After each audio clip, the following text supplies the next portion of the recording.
అందరికీ నమస్కారం. Welcome to many in one channel. Tulasi వివాహం ఈరోజు ఎందుకు జరిపించాలి, తులసి శాలిగ్రామాల కథ ఏంటో తెలుసుకుందాం. ప్రతి సంవత్సరం కార్తీక మాసం శుక్లపక్ష ఏకాదశి రోజున దేవతాని ఏకాదశి జరుపుకుంటారు. ఈ రోజున తులసి వివాహం జరిపించడం వల్ల సంతోషం, శ్రేయస్సు, సంపద కలుగుతాయని భావిస్తూ ఉంటారు. లోకానికి అధిపతి అయిన విష్ణువుని ఆరాధనతో పవిత్ర తులసి మొక్కను పూజించడం పవిత్రమని హిందువులు భావిస్తూ ఉంటారు. ప్రతి సంవత్సరం కార్తీక మాసం శుక్లపక్షం దేవతాన ఏకాదశి రోజున తులసి వివాహం నిర్వహిస్తారు. ఈ రోజున లక్ష్మీ అవతారంగా కొలుచుకుని తులసీదేవి శాలిగ్రామ రూపంలో ఉన్న విష్ణుమూర్తిని వివాహం చేసుకుంటుంది. తులసి వివాహం నిర్వహించడం వల్ల వైవాహిక జీవితంలో సమస్యలు రాకుండా ఉంటాయని, చక్కటి ఆరోగ్యంతో పాటు ఆనందంగా ఉంటారని నమ్ముతారు. ఇంట్లో శాంతి చేకూరి శ్రేయస్సు లభించేలా సకల దేవతలు ఆశీర్వదిస్తూ ఉంటారని చెబుతుంటారు. ఇదే రోజున తులసి వివాహ కార్యక్రమం ఎందుకు జరిపించాలో తెలుసుకుందాం. పురాణాల ప్రకారం జలంధరుడు అనే అసురుడు ఉండేవాడు. అతను బృంద అనే అమ్మాయిని వివాహం చేసుకున్నాడు. బృందాదేవి విష్ణుమూర్తికి అపారమైన భక్తురాలు. విష్ణునామ స్మరణ వల్ల ఆమె ఎన్నో శక్తులు పొందడం వల్ల ఆమె భర్త జలంధరుడిని ఎవ్వరూ చంపలేకపోయారు. దీంతో తనకు తిరుగులేదని భావించిన జలంధరుడు తన అజేయతను చూసి గర్వపడి పరలోకపు అమ్మాయిలను వేధించడం మొదలుపెట్టాడు.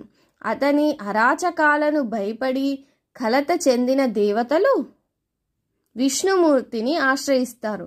జలంధరుడు కోపం నుండి వారందరినీ కాపాడమని హరిని వేడుకుంటారు. జలంధరుడి భార్య బృంద భర్తను బాగా ప్రేమించే మహిళ. ఆమె పవిత్రత కారణంగా అసురుడైన జలంధరుడిని ఓడించడం దేవతలెవ్వరికీ కుదరడం లేదు. అందువల్ల జలంధరుడిని నాశనం చేయటానికి బృంద పవిత్రతను నాశనం చేయవలసిన అవసరం ఏర్పడింది. ఈ కారణంగా విష్ణువు తన మాయతో జలంధరుడి రూపాన్ని ధరించి వంచనతో బృంద పవిత్రతను నాశనం చేశాడు.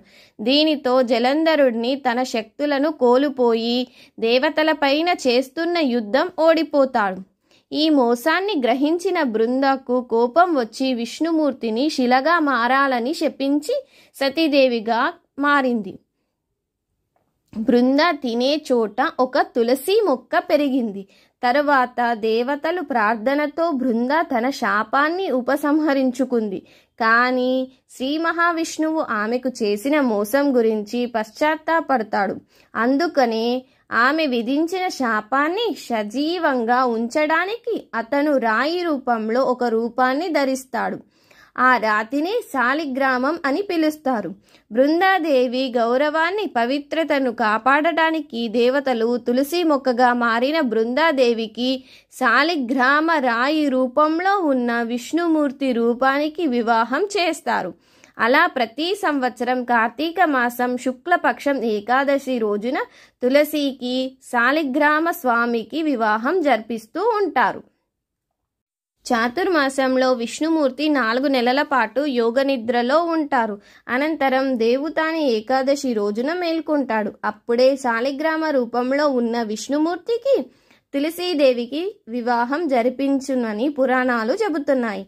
అందువల్ల ఏకాదశి లేదా ద్వాదశి రోజున మాత్రమే తులసి వివాహం చేస్తూ లక్ష్మీనారాయణుని ఆశీస్సులు, సిరి సంపదలు, శ్రేయస్సు లభిస్తాయని నమ్ముతూ ఉంటారు. తులసి వివాహం రోజున ఏం చెయ్యాలి, ఏం చేయకూడదు అన్న విషయాలు కూడా మనం తెలుసుకుందాం. ఫస్ట్ తులసి వివాహం రోజున ఏం చెయ్యాలంటే, తులసి వివాహం చేసే రోజున పూజకు ముందు తులసి మొక్కను బాగా కడిగి శుభ్రం చెయ్యాలి. తులసి దళాలను తీసి శుభ్రమైన నీటితో కడగాలి. తర్వాత తులసిని పసుపు, కుంకుమ, చందనంతో అలంకరించాలి. శాలిగ్రామ రాయిని గంగాజలంలో కడిగి శుభ్రం చేసి తులసి ఆకులతో అలంకరించాలి. తులసి వివాహం కోసం ఒక చిన్న మండపాన్ని రెడీ చేసి అలంకరించాలి. మండపాన్ని పూలతో అలంకరించి తులసి మొక్క సమీపంలో అందమైన ముగ్గులతో అలంకరించాలి.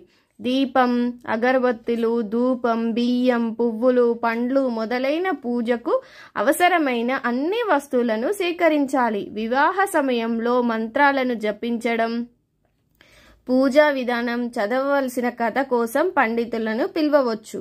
తులసి వివాహానంతరం దానం చేయడం శుభప్రదంగా భావిస్తూ ఉంటారు. పేదలకు ఆహారం లేదా బట్టలు దానం చేయడం కూడా శుభప్రదంగానే భావిస్తూ ఉంటారు. తులసి వివాహం రోజున ఏ పనులు చేయకూడదంటే, తులసి పెళ్లి రోజు తులసి దళాలను తీయకూడదు. తులసి మొక్కకు పెళ్లి రోజు మాంసం, చేపలు, గుడ్లు, మద్యం సేవించకూడదు. ఈ రోజున స్వచ్ఛమైన సాత్విక ఆహారాన్ని మాత్రమే తీసుకోవాలి. ఎవరితోనూ గొడవ పడకూడదు. ఈ రోజు ఎవరితోనూ వాదన చేయకుండా దూరంగా ఉండడం మంచిది. పెళ్లి రోజున ప్రతికూల ఆలోచనలకు దూరంగా ఉండాలి. ఈ రోజు పూర్తి భక్తితో పూజ చేయడం మంచిది. తులసిని లక్ష్మీదేవి అవతారంగా భావిస్తారు. ఆమె సంపద, శ్రేయస్సు, ఆనందం, శాంతికి అధిదేవత. ఇంట్లో తులసి మొక్కను పెంచుకోవడం వల్ల ఇంట్లో పాజిటివ్ ఎనర్జీ వస్తుంది, నెగిటివ్ ఎనర్జీ నశిస్తుంది. శాలిగ్రామ శిల విష్ణు స్వరూపంగా పరిగణించబడుతుంది. దేవతలందరికీ అధిపతి విష్ణువు. తులసి వివాహం రోజున ఈ రెండింటిని పూజించడం వల్ల శాశ్వతమైన పుణ్యం లభిస్తుంది. నమ్మకం ప్రకారం తులసి మొక్కను వివాహం జరిపించడం వల్ల ఇంట్లో సంపద కూడా పెరుగుతుంది. ఈ రోజున 12 దీపాలను కూడా వెలిగించుకోవాలి అంటే క్షీరాబ్ది ద్వాదశిక పిలుచుకునే తులసి పండుగ రోజున సాయంత్రం వేళలో హిందువులు ఇళ్లలో తులసి మొక్క లేదా తులసి చెట్టు దగ్గర దాత్రి అంటే ఉసిరి మొక్కను ఉంచి విష్ణుమూర్తికి పూజలు చేస్తారు. అలాగే 12 లేదా 16 లేదా 21 దీపాలను వెలిగించి మహిళలు ప్రత్యేకంగా పూజలు చేస్తారు. వీటినే 12 దీపాలు అంటారు. ఆ రోజున ప్రతి ఇంట దీపాల కాంతులతో వెలుగులు విరజిల్లుతూ ఉంటాయి.